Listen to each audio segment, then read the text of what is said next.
Hello student, मैं आकाश sir.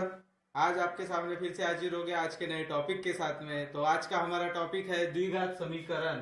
ठीक है, तो आज हम द्विघात समीकरण के बारे में पढ़ेंगे।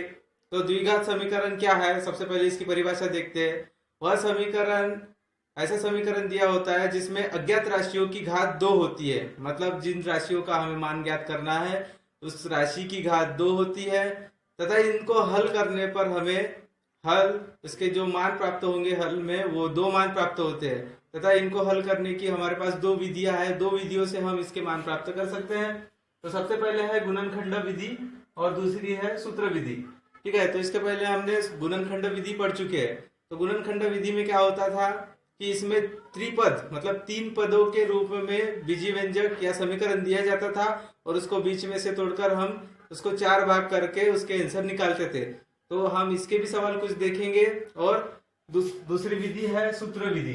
तो ठीक है, सूत्र विधि में क्या करना है तो उसके बारे में भी पढ़ेंगे और उससे हल करने की विधि भी हम देखेंगे। तो सूत्र विधि में क्या होता है कि जब से सबसे पहले हमें जो बीजीय व्यंजक या समीकरण दिया होता है उस बीजीय व्यंजक को हमें सूत्र विधि के मूल सूत्र, ठीक है, इसको मूल सूत्र कहेंगे। तो मूल सूत्र क्या है यहाँ पे, A X square plus B X plus C बराबर 0।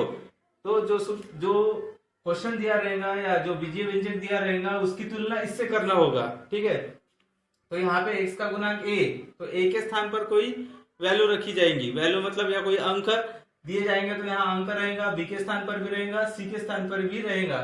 ठीक है, तो यहाँ पे एक्स स्क्वायर और बी एक्स, तो इनकी तुलना इससे करने पर ए बी सी के मान को सूत्र में रखते हैं। तो जो ए और बी के और सी के मान जो दिए जाएंगे उसको सूत्र में रखेंगे और उसकी तुलना मूल समीकरण A X square plus B X plus C बराबर 0 से करेंगे। और करने के बाद जो ए की वैल्यू प्राप्त होंगी, बी की वैल्यू प्राप्त होंगी तथा सी की वैल्यू प्राप्त होंगी उसे इस सूत्र में रखेंगे। सूत्र में रखने के बाद इस सूत्र का विस्तार करेंगे या हल करेंगे। हल करने के बाद हमें दो मान प्राप्त होंगे। ठीक है, दो मानों को हम फिर से रखेंगे सूत्र में और उसको हल करेंगे।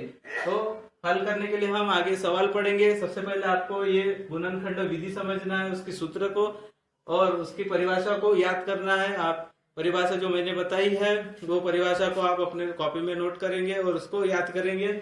ये सूत्र को याद करेंगे, बीजीय व्यंजक समीकरण के मूल सूत्रों को भी याद करेंगे।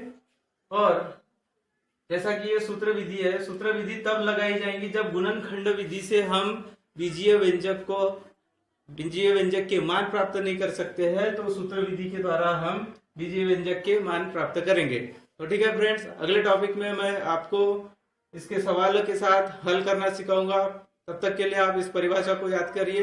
ठीक है, थैंक यू।